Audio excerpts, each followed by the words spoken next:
இன்றைய தினம் அண்ணாநகர் காவல் நிலையத்தின் சார்பாக வைகுந்தவாசன் மீது போடப்பட்ட அதிவேகமாக வாகனம் ஓட்டியதாக அவர் மீது வழக்கு பதிவு செய்யப்பட்டு 15ஆம் தேதி நடந்ததாக சொல்லி 28ஆம் தேதி முதல் தகவல் அறிக்கை அவசரமாக பதியப்பட்டு அவரை அவசரகால கைதியாக விசாரணைக்கு கூட அழைக்காமல் அவரை சென்னையில் அவருடைய இல்லத்தில் வைத்து கைது செய்திருக்கிறார்கள். அவர்கள் போட்ட இந்த வழக்கில் IPC 308 என்பதை நீதிமன்றம் நிராகரித்திருக்கிறது.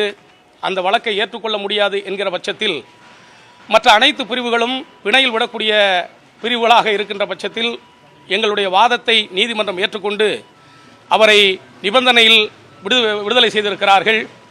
இது நீதித்துறை தன்னுடைய நீதி பரிபாலனத்தை நிலைநாட்டியிருக்கிறது.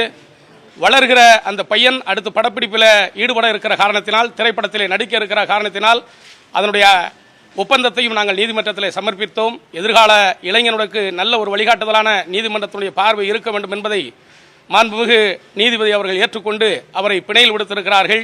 அவர் இது சம்பந்தமாக எதிர்காலத்தில் வேறு பின்பற்றுதல் யாரும் இருக்கக்கூடாது என்கிற காரணத்திற்காக நீதிமன்றத்திற்கு அறிவுறுத்தல் கடிதத்தை எழுதி தருமாறு கேட்டிருக்கிறார்கள். நாங்களும் அதை ஒப்புக்கொண்டிருக்கிறோம்.